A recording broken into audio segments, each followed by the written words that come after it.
TV इतिहास का सबसे बड़ा दृश्यम।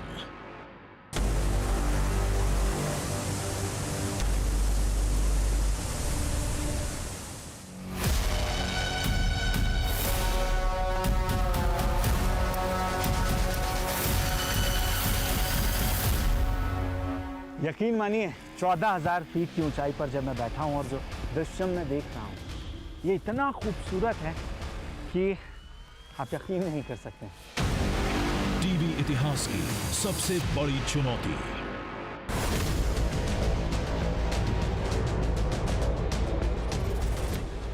यहाँ परेशानी सिर्फ एक नहीं है, यहाँ इन पेड़ों की वजह से बिल्कुल अंधेरा हो गया है और यही चीज ज्यादा परेशान कर रही है।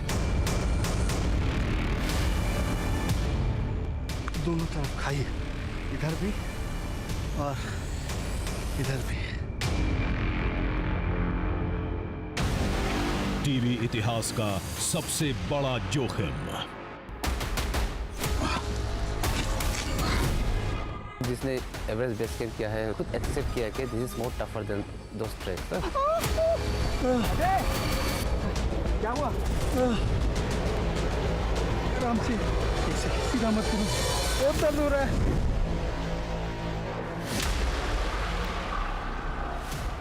ये क्या है? यहाँ तो तीर लगा हुआ है। ये सब संकेत है, इसलिए मैं आपको कह रहा हूँ कि आगे और नहीं जाना है। अरे मत छुइए, मत छुइए, ये सब इंसानों का नहीं है। टीवी इतिहास की सबसे बड़ी खोज।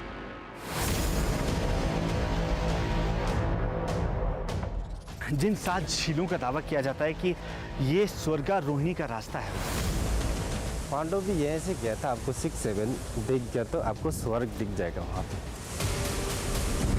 यहाँ पर वो पत्थर जो मौजूद है उसी पर बैठकर भीम ने स्नान किया था। क्योंकि फिर लेके आगे युधिष्ठिर और उसका कुत्ता गया था, लेकिन उनको भी बहुत मुश्किल हुआ था ना।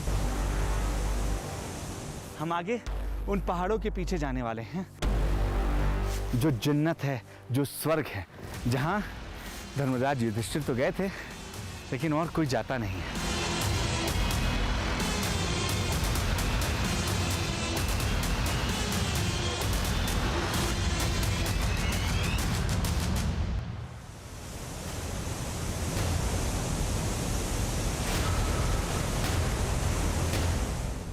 स्वर्गारोहिणी मतलब धरती को आसमान से जोड़ने वाला पौराणिक मार्ग। महाभारत के मुताबिक द्वापर युग में पांडव इसी मार्ग से स्वर्ग गए थे।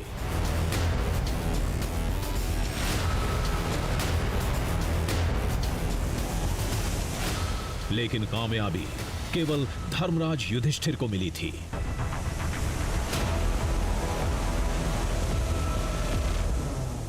अभी तक जितने भी शोध और निशानियां सामने आई हैं, उनके हिसाब से लोग यही जानते हैं कि स्वर्गारोहिणी उत्तराखंड के उत्तरकाशी जिले में है, जहां से 18,000 फीट की ऊंचाई पर 70 किलोमीटर लंबी 4 चोटियों की एक पर्वत श्रृंखला है। कहते हैं पांडव उसी रास्ते स्वर्ग की ओर निकले थे।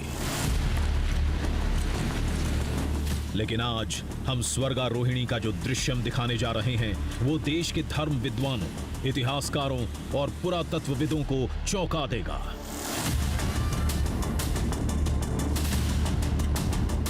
महाभारत से जुड़े हर तथ्य को पलट कर रख देगा। ये कहानी है उगते सूरज की धरती अरुणाचल प्रदेश की, जहां दिबांग वैली में 15,000 फीट की ऊंचाई पर 50 किलोमीटर लंबी 7 झीलों की विशाल श्रृंखला है। दूर से देखने पर 7 झीलें सीढ़ी की तरह दिखती हैं। पहले के ऊपर दूसरी झील, दूसरी के ऊपर तीसरी झील। झीलों की ये सीढ़ी बादलों के ऊपर जाती दिखती है।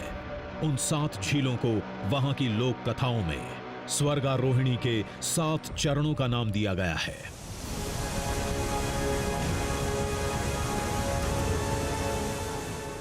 एक खास मकसद लेकर उन्हीं लोक कथाओं की डोर पकड़े हम अरुणाचल प्रदेश की दिबांग वैली पहुंचे। नंबर 7, जिससे बना ये पूरा संसार। 7 महाद्वीप, 7 समंदर, हफ्ते के 7 दिन या ये कह लीजिए 7 सुर। इतना ही नहीं, हिंदू महापुराण में भी 7 को बहुत महत्वपूर्ण माना गया है। सूर्यदेव के 7 घोड़े, इंद्रधनुष के 7 रंग, आसमान में टिमटिमाते सप्तऋषि, इसके अलावा सतयुग। अब आप ये सोच रहे होंगे कि हम 7 की बात क्यों कर रहे हैं। नमस्कार, जय हिंद। मैं हूं अक्षय विनोद शुक्ला आपके साथ, और आज हमारा जो खास दृश्यम है वो इसी 7 से जुड़ा हुआ है, या यूं कह लीजिए कि अरुणाचल के दिबांग की इन ऊंचे ऊंचे पहाड़ों में छिपे स्वर्गारोहिणी के साक्ष्य से जुड़ा है। दावा सच है, झूठ है, ये पता लगाए बगैर हम दिबांग घाटी की टेढ़ी मेढ़ी पगडंडियों पर चल पड़े, क्योंकि सवाल दावे का नहीं, दावे से जुड़े कुदरत के उस दृश्यम का था जिसे यहाँ के लोग स्वर्गारोहिणी का नाम देते हैं। 7 झीलों की एक सीढ़ी जो आसमान की ऊंचाई तक जाती है, उसकी कल्पना ही हमें रोमांच से भर दे रही थी। बाकी दावा सच्चा है या मनगढ़ंत, इसका पता तो हम लगा ही लेंगे। सफर की शुरुआत में ही घाटी के दृश्यों ने लाजवाब कर दिया, लेकिन इस सुंदरता के पीछे मुश्किलों का जाल फैला था, और पहला जाल था जंगली घासों का। ये जो ग्रासलैंड है, यहाँ पर आपको कुछ भी नजर नहीं आएगा। शायद यही वजह है कि ये डाव बहुत ज़रूरी हो जाता है इन रास्तों में जब आप चलते हैं। और आगे जितना मुझे सफ़र तय करना है वो बिल्कुल इसी झाड़ियों का रास्ता है। यानी इस रास्ते में कितने ख़तरे हैं ये हम नहीं जानते हैं, क्योंकि आप सोचिए जब आप इन रास्तों से होकर गुजर रहे होते हैं, देख रहे हैं आप मेरे पैर में घुटनों के ऊपर तक की घास है। इसके नीचे अगर सांप छिपा है, कोई और कीट मकोड़े छिपे हैं जो आपको नुकसान पहुंचा सकते हैं, तो भी इसकी जानकारी हमें लगेगी नहीं।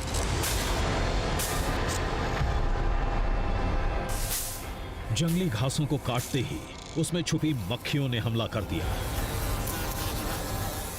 इन्हें साधारण समझना हमारी भूल थी। इनके डंक शरीर को छलनी कर रहे थे। ये जो छोटी छोटी मक्खियाँ हैं जो शायद आपको कैमरे पर इस वक्त नज़र नहीं आ रही होंगी, इसे यहाँ डामडूम कहते हैं आम भाषा में। ये दरअसल मक्खी और मच्छर इन दोनों का मेल नज़र आ रही है, जो काटती है तो आपके शरीर को छलनी कर दे रही है, और आपके शरीर के हर उस भाग से खून निकलने लगता है जहाँ पर ये कुछ देर भी चिपक जाती हैं। आगाज ऐसा था, पता नहीं अंजाम कैसा होगा। अभी तो एक लंबा फासला तय करना था। करीब 50 किलोमीटर लंबी ट्रैकिंग के बाद 15,000 फीट की ऊंचाई पर हमें 7 झीलों की वो सीढ़ी मिलेगी जिसे स्वर्गारोहिणी के 7 चरण बताए जाते हैं, जहां से पांडव स्वर्ग गए थे। ये दावा दिबांग घाटी के एमुली गांव के लोगों ने किया था, वही गांव जहां इस सफर का पहला कदम पड़ा था। चढ़ाई शुरू करने के 24 घंटे पहले हम उसी गांव में थे।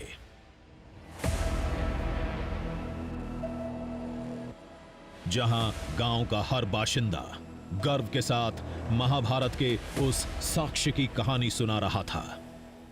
7 सीढ़ी, वो 7 लेक है, वो 7 सीढ़ी है। अच्छा। स्टेप बाय स्टेप है, और वहाँ पे जो हर एक लेक में अपना एक बहुत ही अनोखा टाइप का खूबियाँ है, और कहानियाँ भी है। पांडव भी यहीं से गया था। आपको 6-7 दिख गया तो आपको स्वर्ग दिख जाएगा वहाँ पे। दिल्ली, हरियाणा के कुरुक्षेत्र और उत्तराखंड को छोड़ पहली बार उत्तर पूर्व में महाभारत से जुड़े किसी दावे से पाला पड़ा था। दिमाग भले ना माने, लेकिन गांव वालों का आत्मविश्वास हमें इस कहानी पर यकीन करने के लिए मजबूर कर रहा था, जिसमें कुछ साक्ष्यों का भी जिक्र था। और फिफ्थ लेक क्या है? फिफ्थ लेक तो वही आगे मैं सब ने देखा कि मतलब वो लेक जो है चमकता है। चमकता अपने आप? हाँ, अपने आप चमकता है। आपके यहाँ किसने देखा? तो एक्चुअली मेरा फादर ने देखा उसको। अच्छा। तो मेरा फादर सिर्फ नहीं था, बहुत सारा आदमी ने भी देखा है। सोचा आजमाने में क्या हर्ज है। कम से कम 7 झीलों की सीढ़ी का नजारा तो हमारी झोली में रहेगा ही। फिर बिना वक्त गंवाए गांव के कुछ लोगों को लेकर हम निकल गए थे।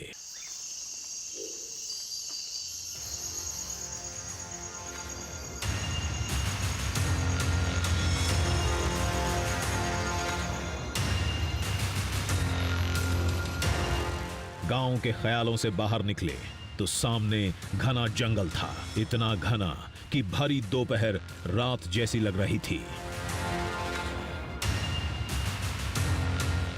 हमें 4 घंटे से ज़्यादा का समय हो गया है, हम चढ़ रहे हैं और एलिवेशन लगातार ऐसा है। एक चीज़ बदली है, वो है ट्रैक का नेचर। यानी पहले जहाँ ग्रास लैंड था वहाँ अब ये बड़े बड़े पेड़ हैं, पूरा जंगल है आसपास, और यही ज़्यादा खतरनाक भी है। जंगली जानवरों का खतरा था, अनजान रास्ते का खौफ था, लेकिन 7 झीलों के दृश्यम का जुनून, हर खौफ हर खतरे पर हावी था।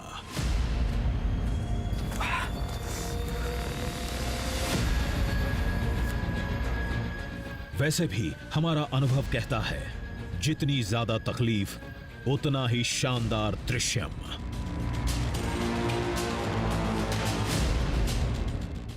अब देखिए चढ़ाई एकदम खड़ी है, जिसकी वजह से लगातार चल पाना मुश्किल हो रहा है।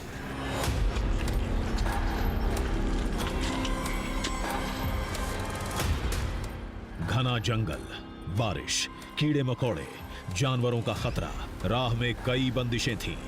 सबसे जूझते, जोखिम उठाते मंजिल की तरफ बढ़ते जा रहे थे।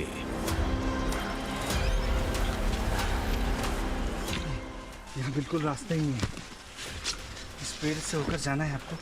अब ये वो पेड़ है जो 11,000 से 12,000 की फीट की ऊंचाइयों पर ही होते हैं। ये हिमालयन रेंज पर पाए जाते हैं। इसका मतलब 6,000 फीट से जो हमारा सफ़र शुरू हुआ था 12,000 पर पहुंच चुका है। जंगल से बाहर निकले तो घाटी के एक शानदार दृश्यम ने दिल खोलकर हमारा स्वागत किया।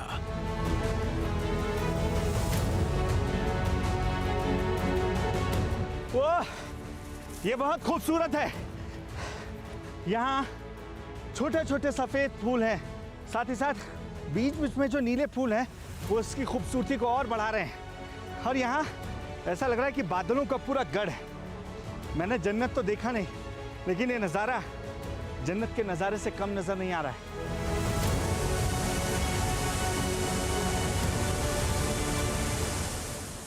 हमें पानी बहने की आवाज सुनाई दी। शायद आसपास कोई झरना था। धुंध से कुछ नजर नहीं आ रहा था, लेकिन इस आवाज ने पहली झील मिलने की उम्मीद जगा दी थी। यहाँ पर मुझे आवाज सुनाई पड़ रही है, और ये किसी वाटरफॉल की आवाज है। यानी स्वर्गारोहिणी की पहली सीढ़ी हो सकता है कि आसपास हो, जहाँ हमें पहला लेक, पहला वाटरफॉल देखने को मिल सकता है। अब इंतजार करना मुश्किल है। ये उम्मीद बहुत देर नहीं टिक पाई। आगे का रास्ता देख खून ठंडा पड़ गया।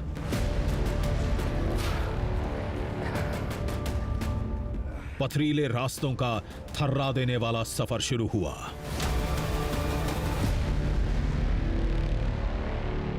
दोनों तरफ खाई है, इधर भी और इधर भी। बीच में आप चल रहे हैं, देखिए कितना गहरा है। ये वही खतरे थे, वही रास्ते थे जिससे गांव वालों ने भी हमें आगाह किया था।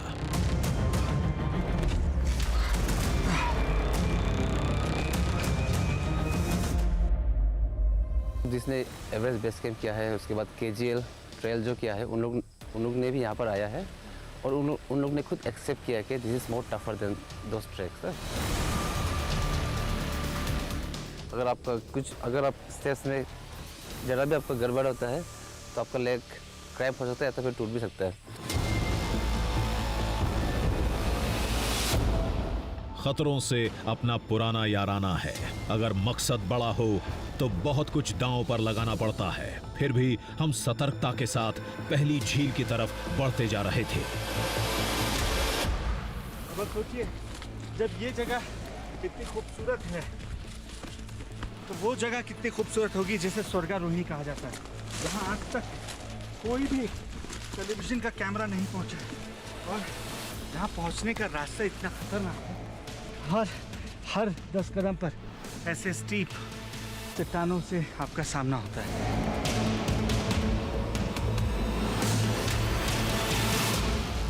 यहाँ एक चूक सीधे आपको मौत के मुंह में ले जाएगी।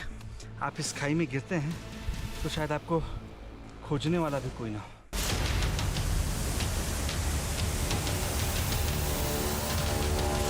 पानी बहने की आवाज तेज होती जा रही थी। जैसे ही एक चोटी पर पहुंचे, सामने के नजारे ने दंग कर दिया।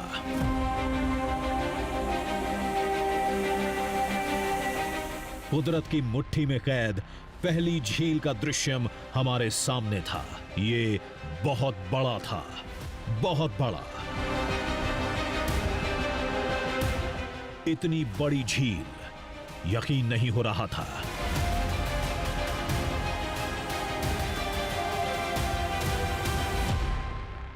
ऐसा लग रहा है कि जैसे किसी ने यहाँ एक गार्डन सजा दिया हो और बीच बीच में ये बादल अटखेलियां करते हुए नजर आते हैं एक पानी के साथ। और ये बहुत बड़ी झील है।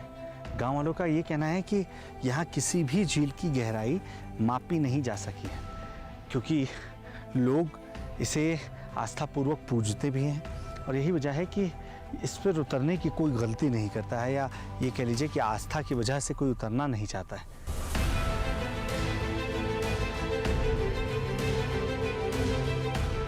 दावे के मुताबिक यही था स्वर्गारोहिणी का पहला चरण, 7 झीलों की पहली सीढ़ी, जिसे महाबली भीम ने अपने बलशाली प्रहार से बनाया था।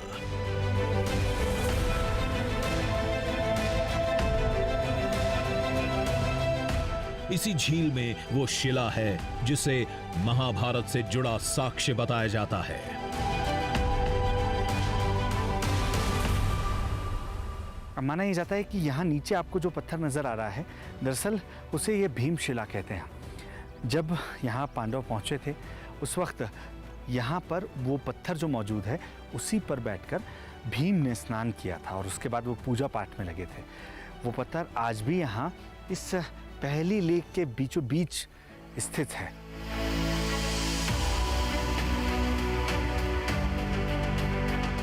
लोक कथा कहती है यहीं पांडवों के सबसे छोटे सहदेव की मृत्यु हुई थी। लेक को करीब से देखने की इच्छा थी, लेकिन गांव वालों की आस्था हमें ऐसा करने से रोक रही थी।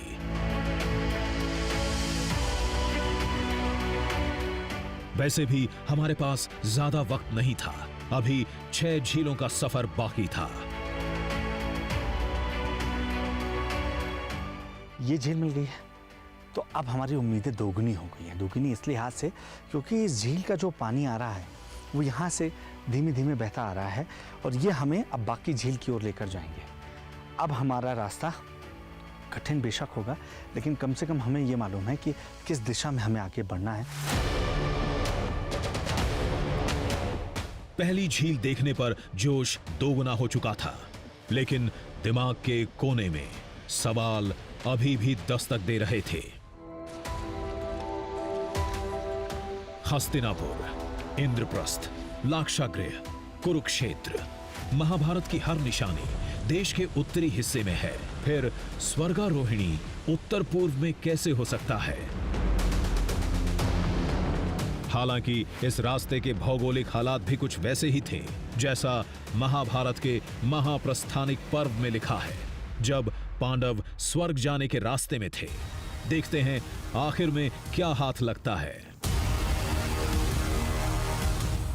इन ख्यालों से बाहर निकले तो सामने थी दूसरी झील, यानी स्वर्गारोहिणी का दूसरा चरण। ये देखिए, ये स्वर्गारोहिणी की दूसरी सीढ़ी है, यानी वो दूसरी झील जो हमें रास्ता बताएगी तीसरी और चौथी झील का हो, संभल कर आना होगा। यहाँ इन पेड़ पौधों की वजह से आपको समझ में नहीं आता है कि कहाँ गड्ढा है और कहाँ आप गिर सकते हैं, लेकिन कितना खूबसूरत आप देखिए, इससे आसपास का पूरा प्रॉपर रिफ्लेक्शन पड़ रहा है। कहानी के मुताबिक यहाँ पांडवों के बाकी भाइयों से नकुल का साथ छूट गया था। युधिष्ठिर शोक में डूब गए थे। कहते हैं इसलिए दूसरी झील के आसपास कोई रौनक नहीं दिखती। इसके पास ये जो झरना बह रहा है, हमें इस झरने के ऊपर जाना होगा, क्योंकि हो सकता है तीसरी और चौथी झील यहीं ऊपर होगी, क्योंकि ये झरना उसी झील से बनकर आता है। अचानक मौसम का रुख बदला।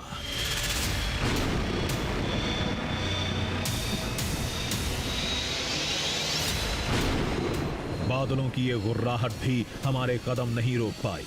बारिश की बूंदों का साथ पाकर पथरीले रास्ते और खतरनाक हो गए, लेकिन हम इन रफ्तीली राहों पर डटे रहे।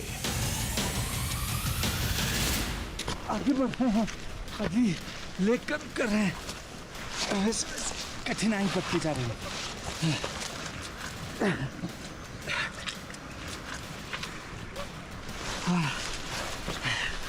मुझे यकीन नहीं था कि इस कड़ी चढ़ाई को हम चढ़ पाएंगे।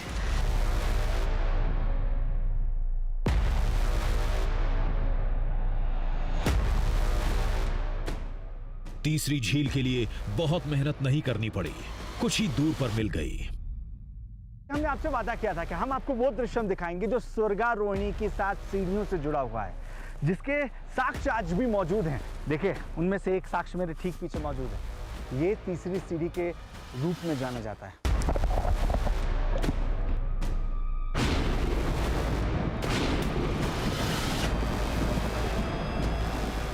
तीसरे और चौथे जलाशय में भी ज्यादा दूरी नहीं है, लेकिन हर जलाशय के साथ मृत्यु की कहानी जुड़ी है।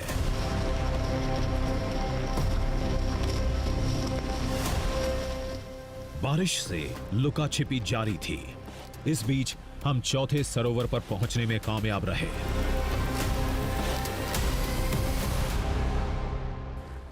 हम पहुंच गए। यकीन नहीं होता, हम चौथी झील पर पहुंच चुके हैं। सोचिए, स्वर्गारोहिणी की बीच की सीढ़ी, यानी जहां से 3 सीढ़ी ऊपर हैं, 3 सीढ़ी नीचे हैं, एकदम बीचों बीच इस वक्त हम खड़े हैं। और ये तकरीबन 13,000 फीट की ऊंचाई होगी जहां मैं इस वक्त खड़ा हूं। यहां एक कदम भी हिलना, यानी इन पत्थरों से टकराकर आपका घायल होना या आपकी मौत भी हो सकती है।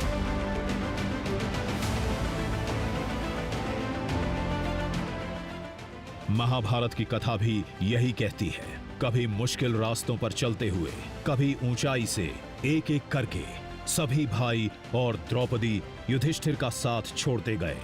इस मोड़ पर हमें भी एक चिंता सताने लगी थी।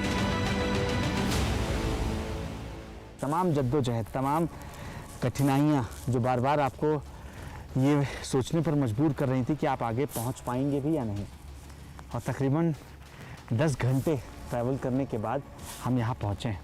अब हमें अपने सर छिपाने के लिए जगह खोजनी होगी। उम्मीद है कि हम 2 घंटे का जो सफ़र है या 2 किलोमीटर का जो सफ़र है 5वीं झील का, वो जल्द से जल्द तय कर पाएंगे, क्योंकि बादल और नीचे आते जा रहे हैं। चिंता की सबसे बड़ी वजह थी 5वीं झील से जुड़े दावे।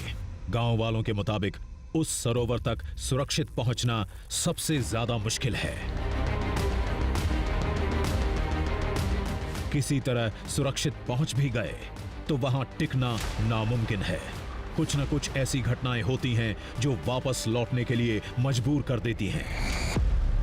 वहाँ पे बहुत ही कम लोग जा पाया है, क्योंकि वहाँ पे क्या है कि मेरा गांव का लोग कहता है कि वहाँ पे जाने से ज़्यादा बीमार हो जाता है। यही वजह है कि 5वीं झील से आगे आज तक कोई नहीं गया, एमुली गांव के लोग भी नहीं। फिलहाल तो हम रास्ते के नजारे में खोए थे। सैकड़ों फीट ऊंचाई से नीचे का दृश्य अद्भुत था। यहाँ से दोनों लेक्स मुझे नज़र आ रही हैं। देखिए वो सेकंड है और ये थर्ड है, यानी स्वर्गारोहिणी की जो 7 सीढ़ियाँ हैं, जो फर्स्ट है उसे बादलों ने अभी घेर रखा है और हमें जाना किधर है?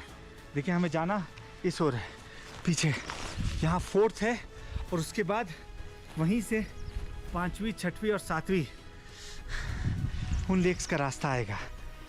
यह कितना खूबसूरत है, गोल्डन आर नजर आ रहा है। हमारे साथ चल रहे गांव के लोगों ने बताया वहां कोई न कोई साक्ष्य जरूर मिलेगा। फिलहाल तो हमें अंधेरा होने से पहले 5वें जलाशय तक पहुंचने की चिंता थी।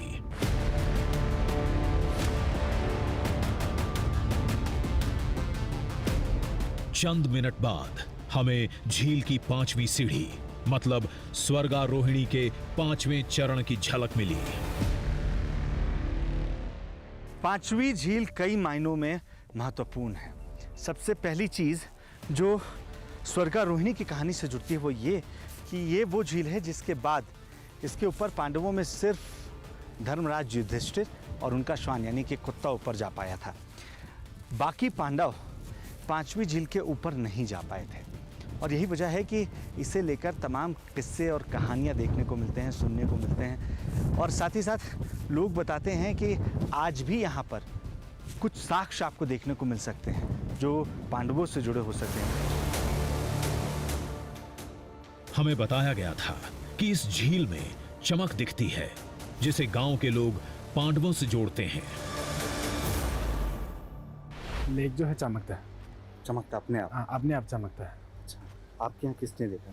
तो एक्चुअली मेरे फादर ने देखा उसको, तो उसका चमक इतना ये ऐसा था कि मतलब पूरा फैल के जहाँ पे वो लोग कैब तक बैठा था ना वहाँ तक भी आ गया।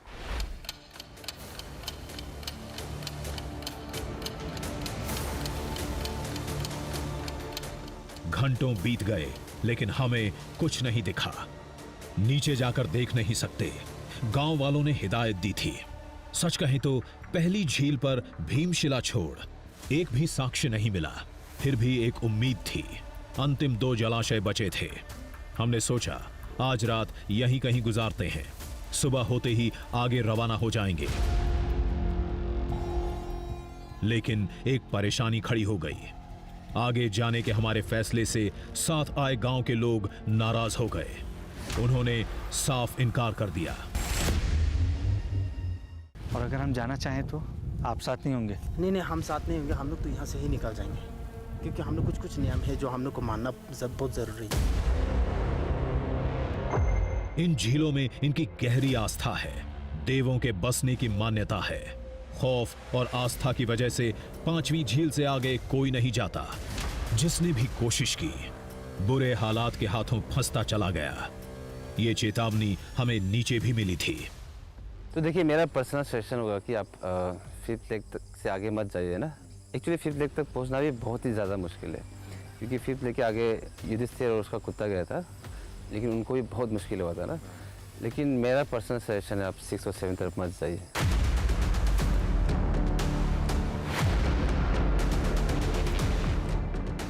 लेकिन खोज को अंजाम तक ले जाने के लिए आगे बढ़ना जरूरी था। हम किसी तरह लोगों को समझाने में कामयाब रहे। हम एक सुरक्षित ठिकाने की तलाश में जुट गए।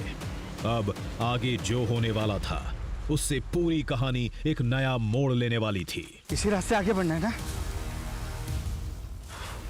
एक सेकेंड, ये क्या है? ये एक तीर था, पेड़ में धंसा। ये कहां से आया, कैसे आया, कुछ नहीं जानते। तीर देख गांव वाला चीख पड़ा। ये सब संकेत है, इसलिए मैं आपको कह रहा हूँ कि आगे और नहीं जाना है। किस बात का संकेत किए? ये 5वीं से 6वीं झील जाना नहीं है? हाँ, वो नहीं जाना है बोलती। अरे मत छुई, ये सब चीज मत छुइए। बोला ना, ये सब हम लोग का नहीं है। ये किसका है फिर? ये बहुत पहले से ये सब हम लोग का नियम ही नहीं कि ये सब नहीं छूना। गांव के लोग इस तीर को अपने देवता का बता रहे थे। कुछ इसे महाभारत की निशानी बता रहे थे और हम अभी चुप थे।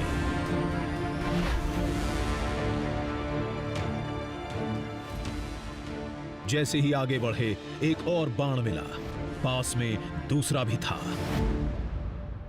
लोगों की आस्था का ख्याल रखते हुए मैं इसे छू नहीं रहा हूँ, लेकिन ये देखिए, एक यहाँ इन पत्तियों के नीचे दबी हुई है। ऐसा लग रहा है बहुत दिनों से यहाँ पड़ी हुई है। एक ये, इसके क्या मायने हैं? आस्था की अहमियत हम जानते थे, लेकिन एक सच्चाई और थी। इस जंगल में छोटे जानवरों का शिकार होता है। खुद गांव वालों ने बताया था, ये वही तीर हो सकते हैं। हमें मिलना महज एक इत्तेफाक था और कुछ नहीं, लेकिन बात बिगड़ने के डर से हम चुप रहे और सुरक्षित ठिकाने की तलाश में जुटे रहे।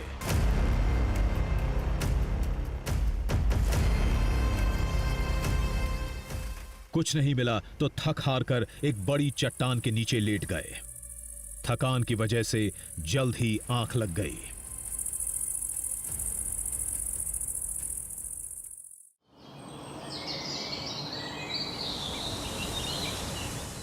अगली सुबह मुश्किलों का नया दौर शुरू हुआ। साजन, अजय कहाँ है? अजय अजय दूसरा गुफा पे, वो तबीयत खराब है, बीमार हो रहा है उसको।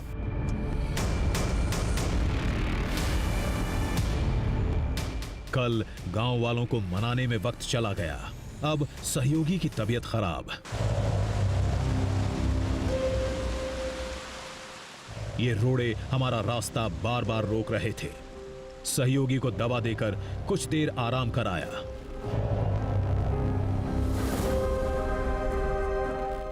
फिर आगे बढ़े। जज्बा यही था कि जो कभी नहीं हुआ वो आज होगा। उत्तर पूर्व के स्वर्गारोहिणी के अंतिम जलाशय की पहली तस्वीर सबके सामने होगी। तभी पीछे एक आवाज आई। हम तेजी से उधर भागे।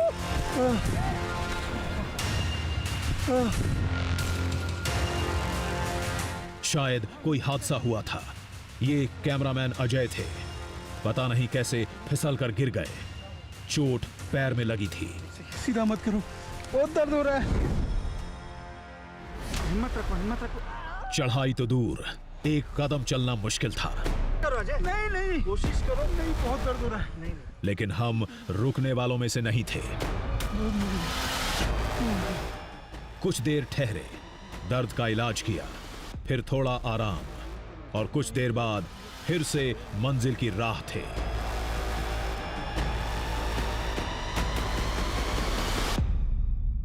मंजिल थी 7 झीलों की अंतिम 2 सीढ़ी, यानी वो चरण जहां केवल युधिष्ठिर और उनका स्वान पहुंचा था। ये जो रास्ता है, दरअसल ये देखने के बाद आपको समझ में आ रहा होगा कि ये कोई वाटरफॉल है। ये तो यहाँ कभी भी बारिश हो जाती है, लेकिन बारिश के मौसम में जब यहाँ ज़्यादा बारिश होती है और ज़्यादा मात्रा में पानी नीचे आता है, तो वो इसी रास्ते से जाता है और जाकर 5वीं झील में मिल जाता है। फिलहाल इन पौधों के सहारे मैं ऊपर चढ़ने की कोशिश कर रहा हूँ।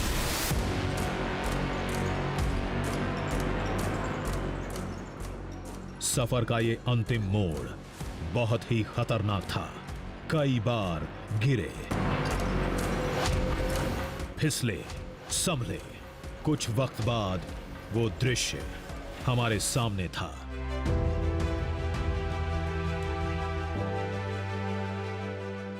स्वर्गारोहिणी की 7 झीलों की वो अंतिम 2 सीढ़ियां, अंतिम 2 सरोवर।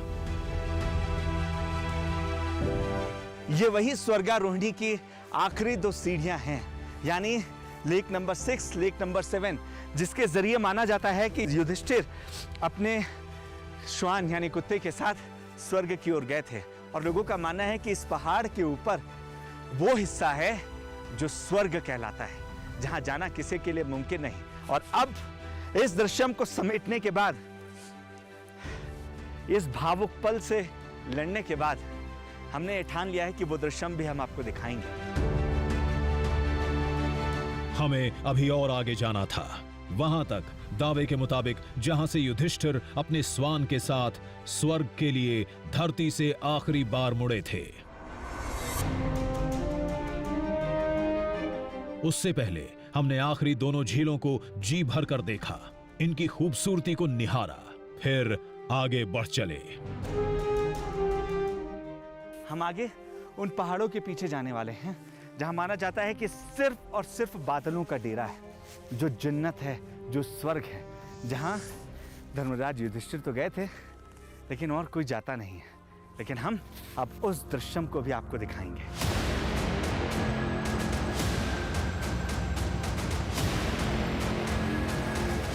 पहाड़ को लांघकर जैसे ही हम ऊपर पहुंचे, वहां का नजारा देख खुशी से झूम उठे।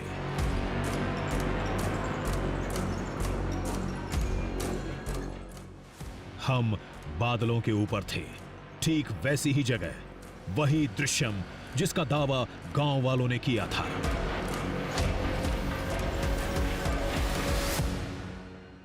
मुझे यकीन नहीं हो रहा है कि मैं इस जगह पर खड़ा हुआ हूं।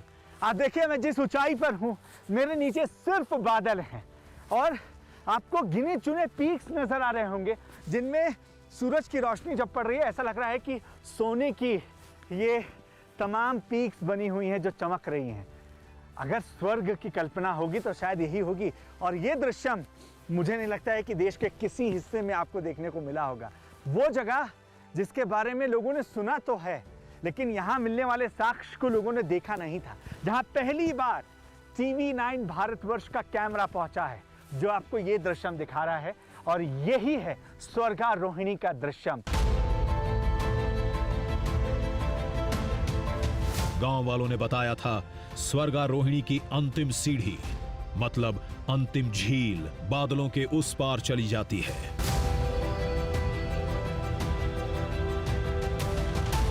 नजारा भी कुछ वैसा ही था।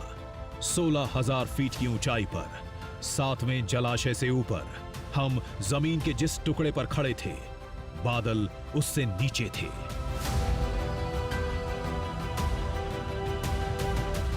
जहां इससे पहले कोई टीवी कैमरा नहीं पहुंचा था, पहुंचा है तो सिर्फ TV9 भारतवर्ष, पहुंची है तो सिर्फ टीम दृश्यम। और ये दृश्यम है तो सिर्फ और सिर्फ यही।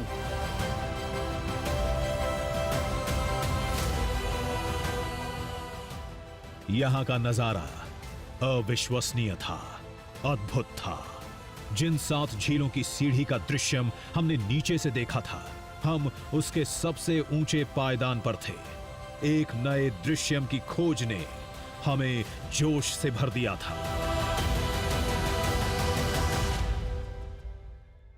लेकिन एक सच्चाई यह भी है कि हमें अभी तक कोई ऐसा ठोस साक्ष्य नहीं मिला था जिसके दम पर 7 झीलों के इस मार्ग को महाभारत से जोड़ा जाए।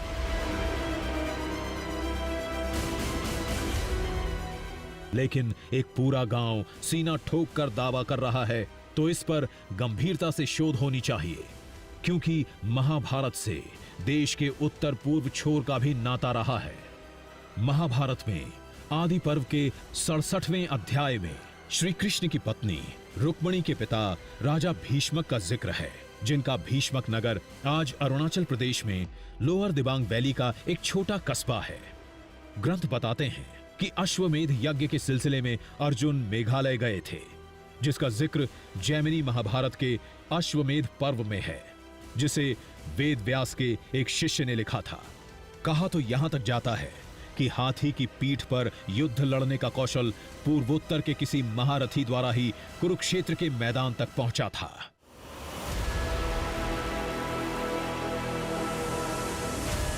महाभारत की जो कहानियां प्रचलित हुई वो जहन में बस गईं। शायद कुछ ऐसी भी कथाएं हैं जो आज भी गुमनामी के अंधेरे में गुम हैं। क्या पता, हो सकता है शोध के बाद कुछ नए तथ्य सामने आए, क्योंकि स्वर्ग के रास्ते का जिक्र महाभारत के साथ रामायण में भी है। लेकिन एक बात से किसी को ऐतराज नहीं हो सकता, वो है इस इलाके की बेइंतहा खूबसूरती, जो स्वर्ग से कम नहीं।